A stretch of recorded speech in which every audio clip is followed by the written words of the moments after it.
welcome Lightning Strikes, home of the Oaks Farms Premier League. This is Week 10 review. A lot of exciting things happened. Dave Covington shot 299. We had a team that shot 29-40 and only got 6 points. We'll discuss that. What are your thoughts for last week, Larry? Well, again, a roving sub took the lead in the league. In Week 2, Scott Cooper had 811 with 300, and last week, Dave Covington 749 with 299. The league does not recognize the 299, 300, or 800 for prize money. They are honored as honor scores.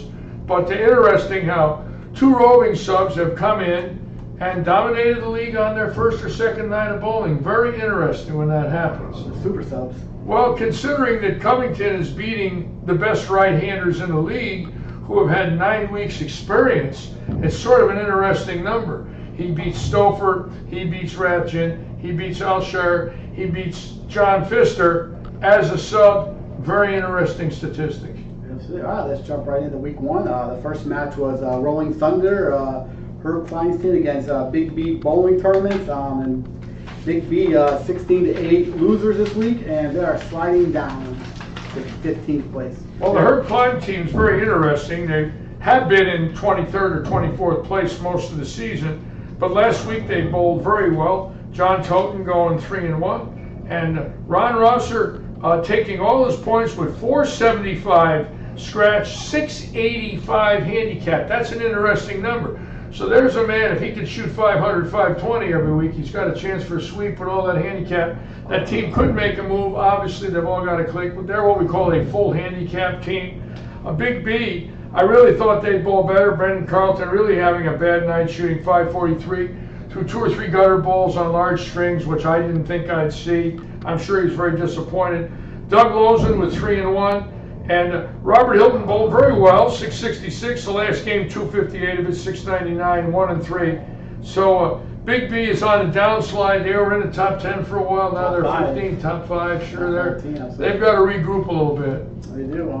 You know, Wayne Toplin almost made up a 62-pin deficit, lost total by 3 pins, 702 to 705 to Herb. And Doug Lozen held total by 2 pins. I mean, that's what it takes to win. It takes a little break in the 10th. It takes never giving up.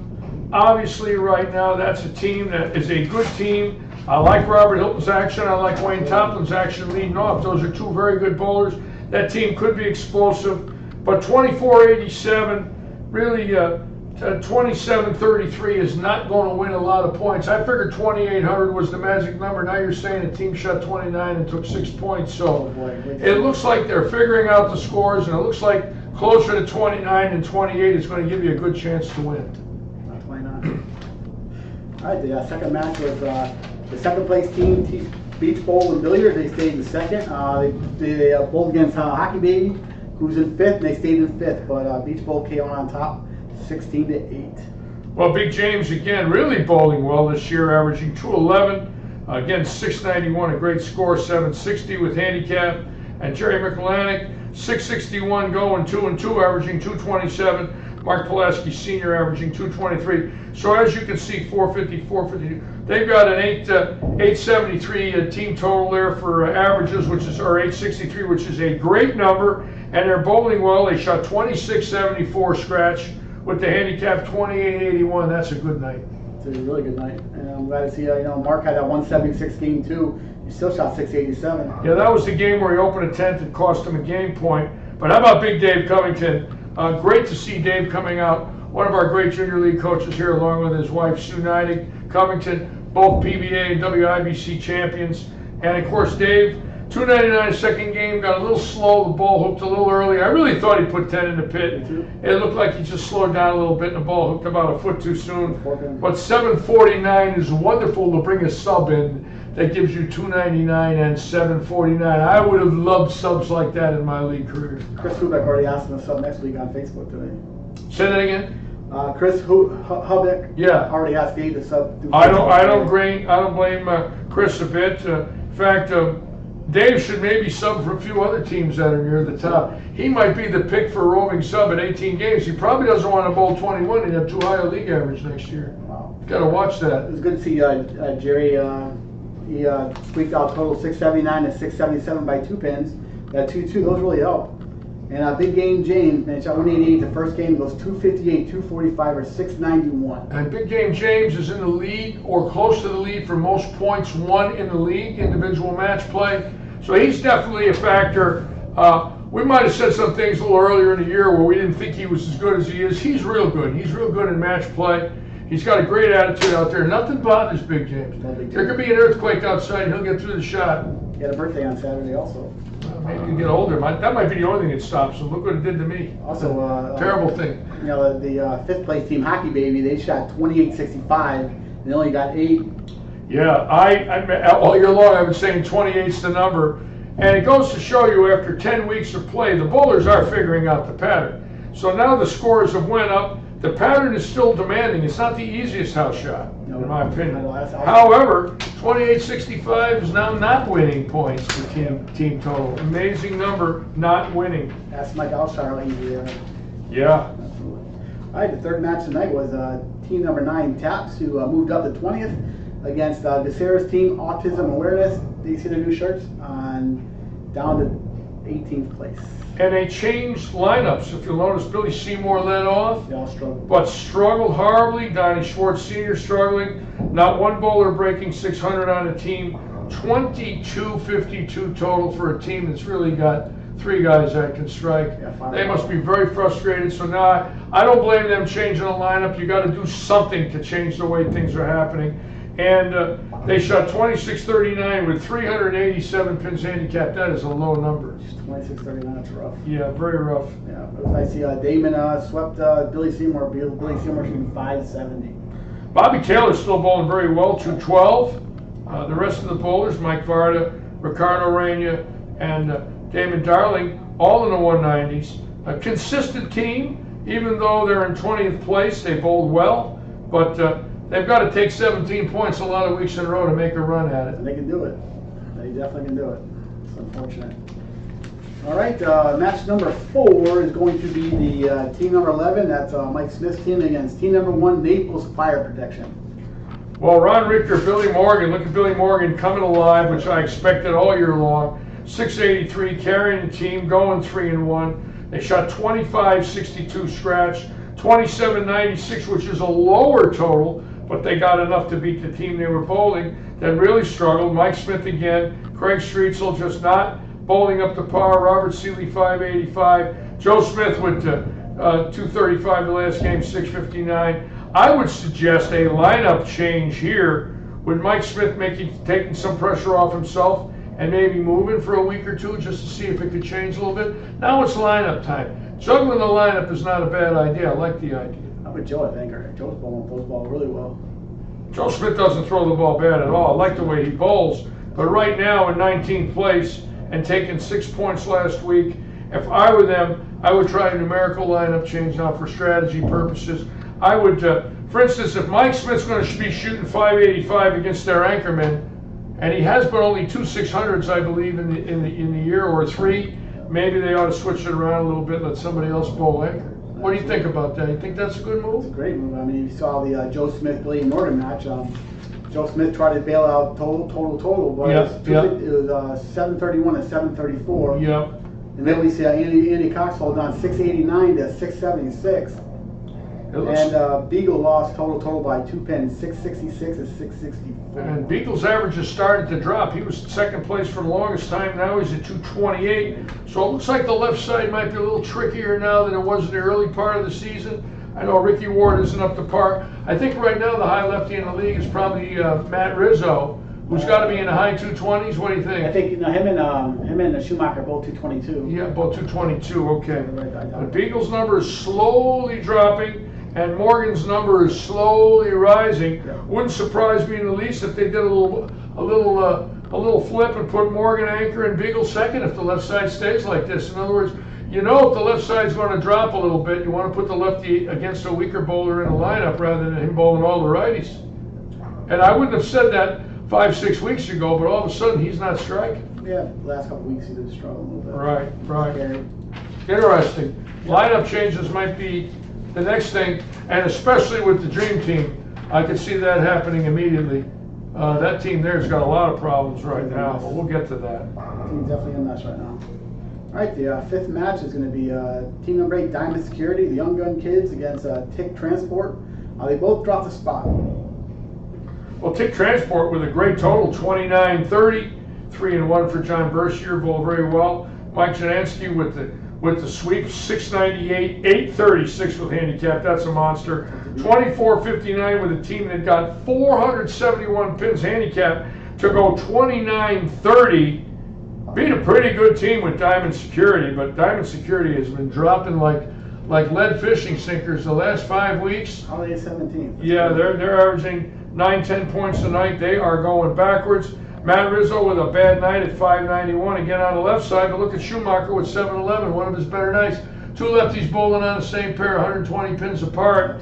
So obviously there's a little confusion there on where to play the lanes. Schumacher a little straighter through the front. Rizzo likes to hook the heads and open a lane up, and all of a sudden he's got a 591. Pulaski Jr. with 677, who had 299 last week also, so he might be coming back a little bit. But they got a long way to go. They're falling down quite a bit to the lead right now. There's no way I'd predict them to be a 17th. Me neither. I would have never predicted them for that. That's a good team. Great team. I would like to sub on that team, be on their roster. If I was in good shape, I'd bowl those guys in a heartbeat. Three lefties, two of them got to line me up. I got to get at least 570, 580 with those two guys helping me. And with all that handicap, they might have a chance. What do you think? Can't lose.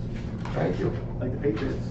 Can't lose. All right, the sixth match is going to be Team 6, the Loot, who move up to 16th against Chris P's Team 24, Eddie Foods, who stayed the same, 14-10. Chris Podstransky again bowling very well, 679. A sweep again, 739. Up to 214 in the league. Andy Candelaro averaging 220. But 0-4, just can't click. 607 scratch, 646 with handicap. Dwayne Billy bowling very well. Lots of handicap for Dwayne. And 194 average, shooting 625, which is good, well above average. And Justin Aldred is that a blind there? 492, yes. Got 4-0. That's a shocker for me. Is that correct? Aldridge? Yeah. That's blind, yeah. It did win that. Probably 0-4.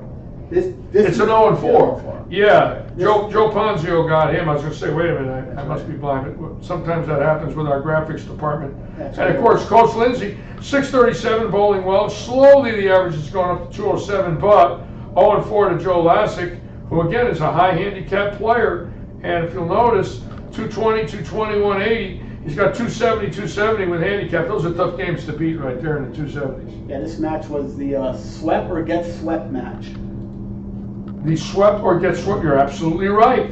Look at that, 4 sweeps. Right, 4 sweeps. Wow, I've never seen that on a sheet. This league I never see. Interesting. All kind of crazy. And again, 2,800 losing to 2,816. You can flat bet they're saying to themselves, with the 2 0-4s, where did we lose 16 pins to go 0-4 like that? Had to be spare shooting, 1-pinners.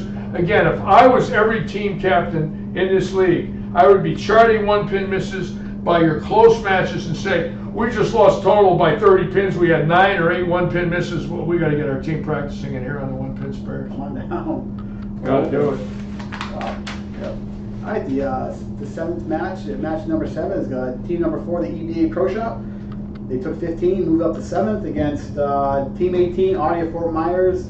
They won 9, they dropped down to 14. And slowly but surely, EBA with Robert Eddy 3-1. Cobb 3-1, Rakoski 3-1. Rakoski slowly creeping up the average ladder at 223. Cobb really bowling very well last week, 739. Might have been second high in the league, 227 average.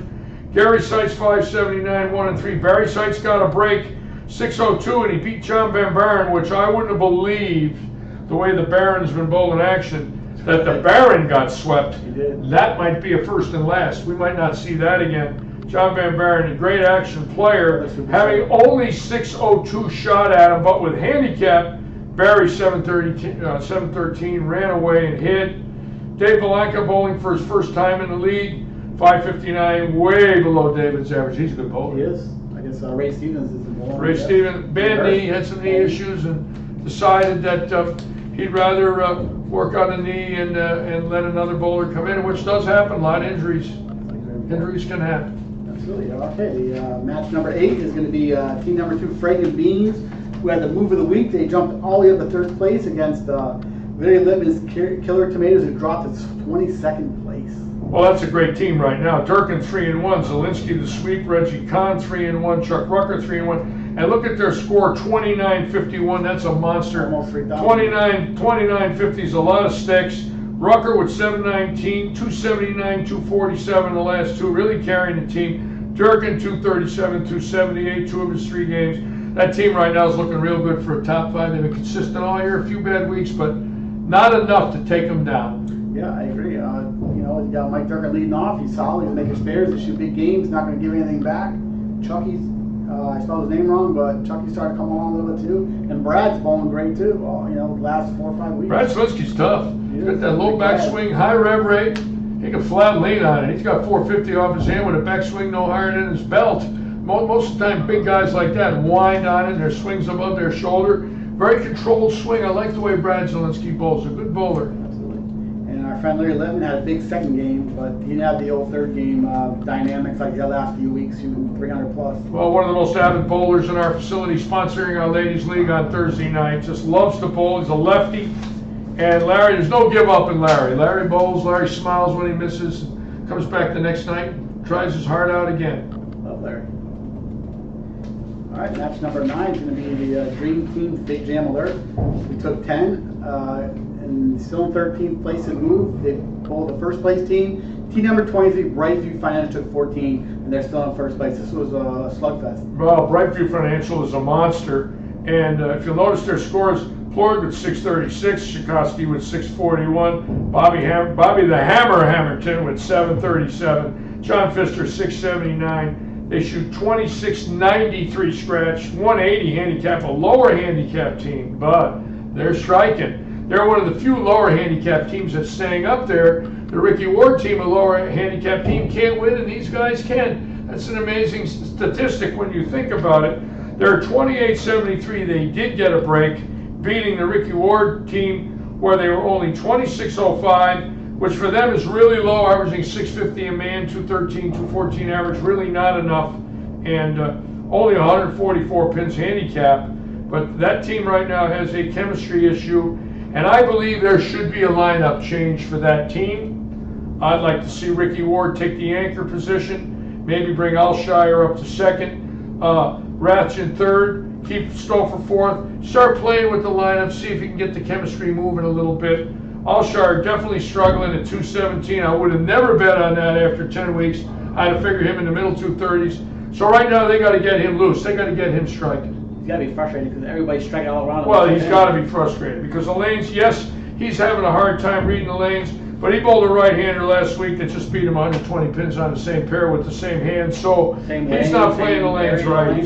He's got some problems. Yeah, this matched up pretty well. You got lefty versus lefty. Yeah. Tyler's not left-handed, but yeah, it's 720 against 730, which is understandable. Rickey Leap slowed up 672, 720 there. And Alshire Hammer, they play the same part of the lane. Yeah. They have a big rev rate. They do throw it hard. Yeah, he's just he's right now lost. Every move he's got doesn't work. Every ball switch doesn't work. So I know the frustration when I was bowling and that happens. It drives you nuts because you know you're so much better than that, and he is a great bowler. But right now, he's probably the mystery man of the league. Absolutely. Because he's the one guy that could have led the league, who right now is 19 pins down in high average for the league behind Stouffer. He's 18 pins behind Stouffer, and I don't think he's going to catch him unless something crazy happens. He starts shooting 750 every week. Which he can. Sure he can.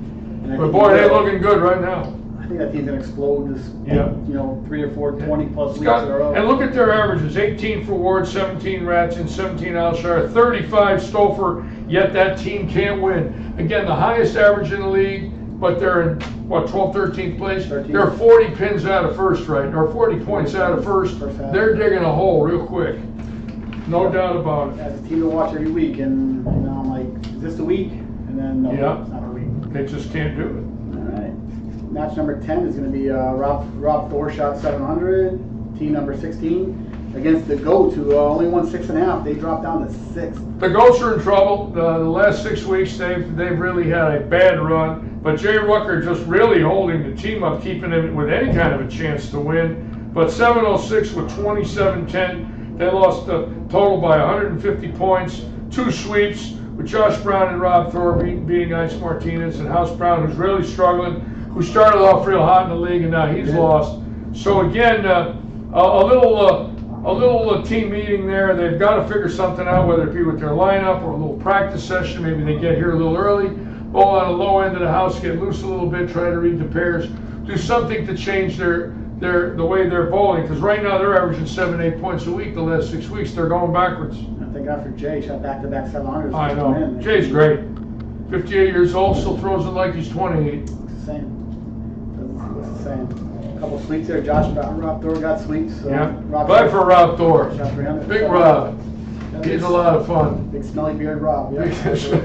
He's a nice guy. I'm glad that he bowled 700, and I'm glad that he swept. He's got to be thrilled. He's an avid bowler. Good for him. Bowls with me tonight, matter of fact, on my team. He bowls with you? He does. I wonder why he's always smiling. He's laughing at you. Yeah. So let me ask you a question. How many points do you think, if you shot 29-42, how many points did you win? 20. 20? Yeah. I think so. 20-4. 24? Yeah. Okay, good. Let's see what happens. And here we go. You get 6.5. Oh my God. Stupid corner again. What am I looking at right here? Stupid corner. There it is. 29-42, taking 6.5. That stupid corner again. Unbelievable. The poor team. In 24th Last place. they bowl great. Mike Boyd, 677, bowling very well, 216. And if you look at their averages, 205, 196, 201, 216, that's a balanced team. That's a Really good balanced. team. They can't win. Everybody Everybody they bowl drills them. It's weird. It's amazing. Yeah, it is weird. Look at that team they bowled against. Chris James, Lewis Martin, Jones Gordana, Davion Swaney. Very good team. The averages are right up there. But here's a team that shot 10-25 and backed it up with 9-55, and they got nothing.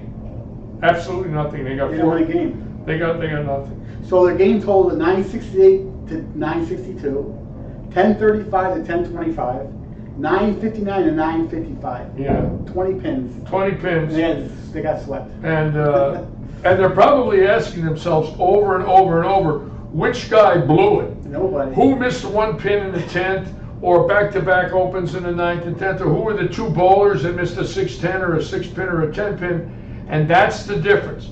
When you get this good and lose, you know it's spare shooting. And what's happening is, for whatever reason in today's game, and I'll never be able to figure this out, no one practices spares. They keep buying these $230 balls. They wheel 14 of them in. Every time a new ball comes out, they have to have it. And then you look up, you look at their bags. They got 2 4-ball bags, and there's 4 1-pin misses. And I'm thinking, oh, you don't need a $200 ball to make a 10-pin. You know, and sooner or later in a league like this, it's going to become evident. It's going to be a team captain that's going to say to his bowlers, if you don't practice spares, I don't know if I want to bowl with you next year. And I would hope I see that, because as the league strengthens, which we know next year we can go to 36 teams, a lot of these teams are going to reshuffle. They're not going to put guys on their teams that are going to hold them back, because the money's going to be too big to do it. And the league's going to grow. I keep getting reports already of this team coming from here, that team coming from there, and we know it's going to happen. We're going to get up to about 36 teams. I think so. So if I was a team captain, I'd be telling my bowlers, don't cost us a game by missing easy spares. I mean, look at Gordado against White Leather, 742 to 739. Whoa, unbelievable. And look at Lewis Smart against Scott Blair, 674 655. How about shooting 771 to 807? Chris James against Danny Wilson. Wow. I mean, wow. What are you going to do? That's an amazing number there. That's great with handicap. 771 and got one. Got one. That's some pretty good bowling. I mean, he shot 678, took a point, and he's a 192 average bowler. He's got a lot of handicap, but there you go. It all boils down to your second ball. I don't believe it's the first ball. When a guy shoots 678, he's locked in. He can hit the pocket. What I want to look at is where were the mistakes made to cause the match. And if you're a good team captain and you analyze their score sheets at the end of the night, you point it out, not in a negative way, but in an educational way. Look, you shot 678 and you lost these points. There's 3 spares that cost us maybe 6 points for the night. That's the difference between finishing 14th and 4th if you add that up over the time of the year. I gotcha. This definitely is. Stupid corner, a top 10 team there. Oh, yeah. Place.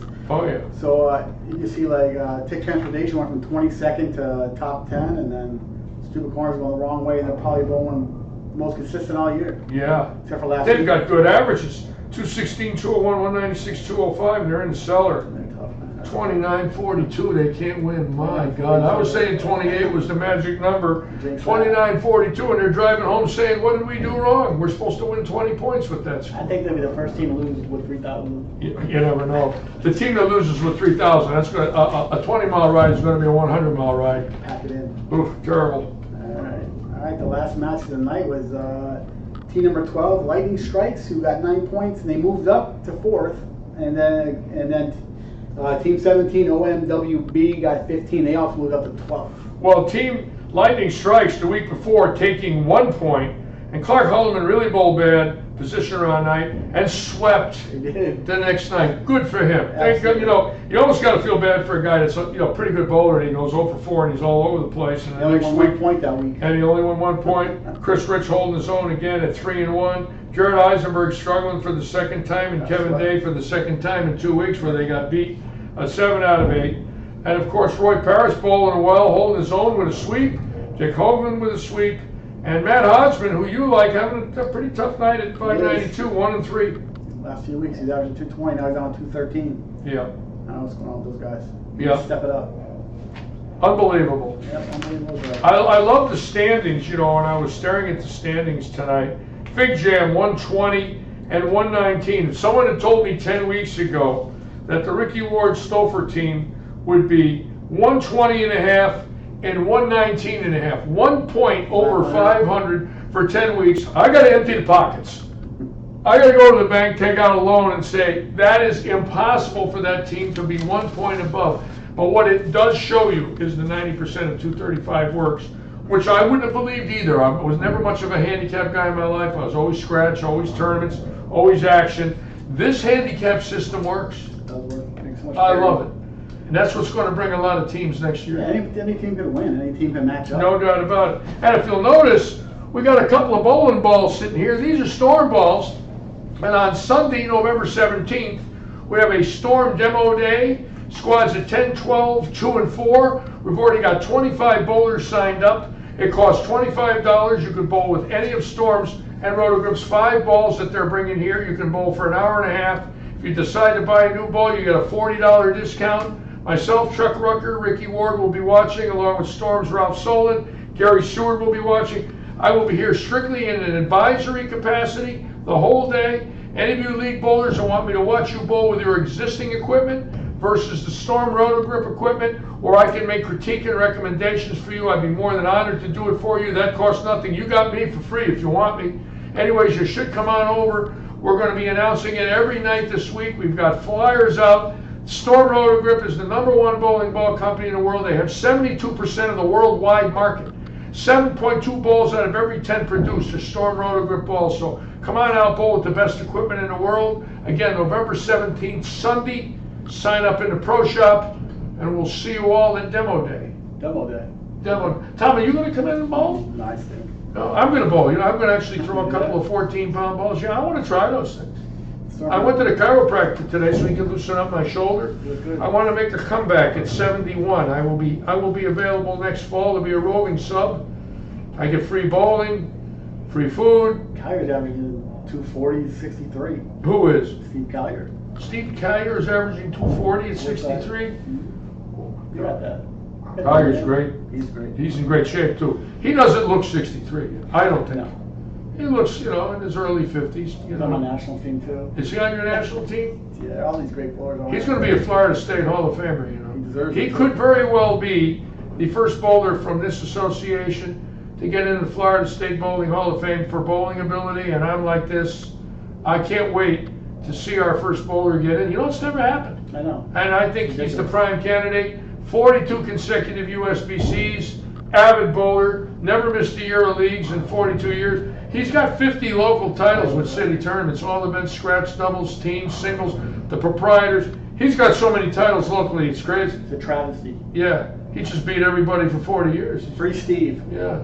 I wouldn't Fame, bowl right? him right now. I'd take handicap though. Let's see, 90% of 235. I'll take 40 pins a game. I'll take a shot at He's him. the P. Rose of bowling. He the Pete Rose? No. He might be. Well, He's going to guy, get to 50. I'll tell you one thing. He will be the first bowler of the Southwest Florida Bowling Association to get to 50 USBCs. He's 8 away. That's a no-brainer. I mean, he's in great health. He could get to 60. Now we're talking a serious number now. There haven't been too many of them. But he's 18 years away, and as good as he looks, that man stays healthy. He ain't going to stop. And he puts up good scores too. He's actually shooting Yeah. 1100. He's Yeah. shooting 70, Is he averaging 800. 240? Where, at Woodside? Yeah. Wow. The Huff's like 236. Huff's 236. Yeah, last week they had Jerry Bennett Sr. Jr. shot 811 or 8 something. Marcel shot 800 and somebody else shot 799. Just in that one week. He's on fire. Call it Woodside. They should call it Wood Carry. Man, What do you think? They're carrying. And they didn't carry last year, that's for sure. Well, It was a disaster last year. conditions change, bowlers adapt. Next thing you know, it becomes a strike fest. What was that last year? No, That's there? part of the sport of bowling. Crying out loud. You know, they just had a PBA over and under a regional in Newington, Connecticut, and my son bowled with Ryan Graywas. And in qualifying for 8 games, Michael shot 164 over. And his partner, Ryan Graywas, a right-hander, the 2017 NEBA Bowler of the Year, shot 164 under. They were dead even for 32 games. Now listen to this, or 16 games. There was 58 teams. They qualified 9th, dead even with one bowler, the ex-Bowler of the Year from 2 years ago in NEBA, averaging under 180 for 8 games. And they still qualified. That's how low the scores were in that regional. So bowling is a game of taking advantage of the lane condition when you can. And Steve Collier's doing that right now because a year or two down the line, maybe those lanes change. He drops to 210, so you may as well get him while you can get him. Did our friend Brian Bogosian, the Masters champ, win it? Brian Bogosian, the Masters champ, won it. Great bowler. Won the 99 Masters against Parker Bone, I believe in Buffalo or somewhere in New York, I believe he won. Syracuse, might have been Syracuse, I don't know, but Brian B. beat Parker Bone. Brian B. was an usher in my son's wedding. Known Brian B. a long time, nice man. Plus, he's from our neck of the woods. He is. Massachusetts, right? Yeah, he's a nutbagger. Came from Lynn, Mass, and then moved to Connecticut. Now lives in Agawam, Mass, which bordered Suffield, where I lived, in Suffield, Connecticut, for 30 years. But I ain't going back there because winters are coming there, folks. Winters are coming up there to Connecticut. Like a shithole. Yeah, don't say that. All right, well, that's it for this week. Anything else you want to add? No, it's just been great. I can't believe that we're 2 weeks away from being 1/3 done. I cannot believe we're at the 1/3 mark 2 weeks from now. Actually next week, 2 weeks, 2 Wednesdays from now, we'll be at the 12-week point in the league. And it's starting to get exciting. I think Brightview Financial right now in Beach Bowl, obviously, first and second place, have made a statement to the rest of the league saying we are the 2 teams to beat. We can beat anybody in the league, which they've done. And you look at these teams: Brightview Financial, Beach Bowl, Chucky's Franken Beans in 3rd. Yeah. Lightning Strikes, Hockey Baby, the Goats. I mean, Naples Fire Protection. Team 4 is John Rakowski's team. I mean, Well, what I like is Brightview is 92 points above 500. 92. that's a lot.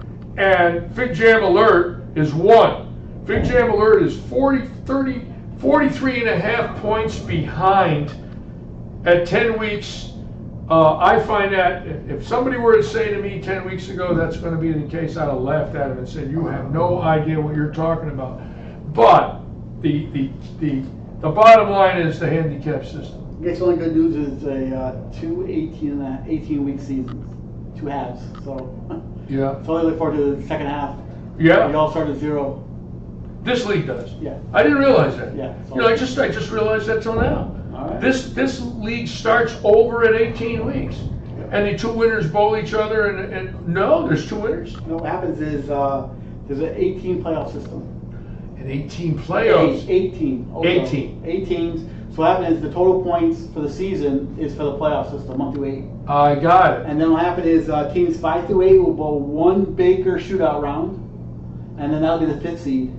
And then whoever has the most points is the 1st seed through 5. So 5 bowls 4, Bakers 2 games, total pin wins. Wow. Yeah, we did that at I did not know it. I did not know it had 2 halves. Is there a payout after 18 or just a winner? Just a winner. Just a winner. Yeah, well, not a winner. It's not. We just start over at 0.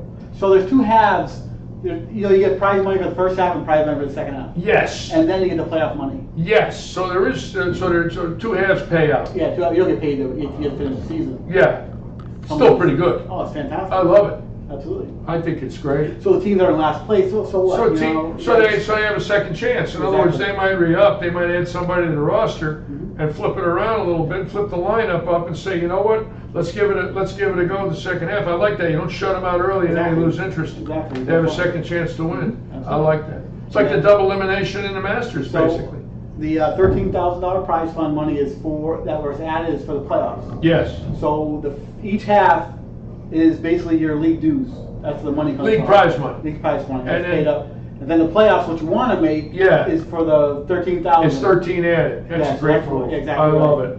So you don't want to. You get money for both halves, and you get money for playoffs. So you really want to make the playoffs. So every point. And we're starting to fill up with sponsors. Next year we're going to up the sponsors fee, and we're going to have streamers and all kinds of live action on our production. So for you people that might be interested in getting a team sponsor in this league, there's going to be advertising for you in this league, and it's going to be on our live stream. It's going to be on our recap and some other things we have coming as well. But I can see the sponsor fee going up a little bit next year to increase that prize fund, maybe $300 to $400 a team. Oof. And then add that to the prize fund. There's another $10,000, and all of a sudden that prize fund is like, whoa, wait a minute, the largest prize fund in Southwest Florida history. That's what I want to see. I might bowl again for that. I got to come out of retirement as a full handicap player. I got a team next year too. I'm bowling. Can I bowl with you next year? No. Who's gonna run this thing? Connecticut Yankee team. You have to be from Connecticut to bowl. We'll call it the Connecticut Yankees. Yeah. In King Arthur's Court. Yeah. Okay. King Robert's Court. All right. We got a couple more days, and the league will be in the week number 11. So week number 11. I cannot believe it. 9 days away from 1/3 through the season. Again, we want to thank all of you for watching, especially our live streaming. Remember, at 20 minutes to 7 every Wednesday night, we go live with a 10-minute interview in our pre-league show. This coming week, we're going to be interviewing some bowlers that have been bowling very well in the league that we haven't interviewed in the past. I've got some names, and they're lower average bowlers, but they're winning a lot of points. And I want to know what they think about knowing they don't have high averages, but they're winners. I like that. Did you interview John Pfister before he bowled? I interviewed John Pfister last week. It was a great interview. He's a wonderful man. He had first 3 out of 4 opens. Yeah, he still shot 679. Yeah, he interviewed with me and I put the kiss on him. You did? Anybody I interview, their first game is usually 140. But we'll see. We've got some bowlers this week we're going to talk to that are doing very well as point leaders in the league. And they don't have the highest averages, but they got the most games won. So I want to talk to them a little bit and understand their strategy. Yes, quite a few. All right, well, let's end this before people fall asleep. All right. We'll see you on Wednesday. See you live Wednesday night. Lightning strikes 20 of 7. Thank you.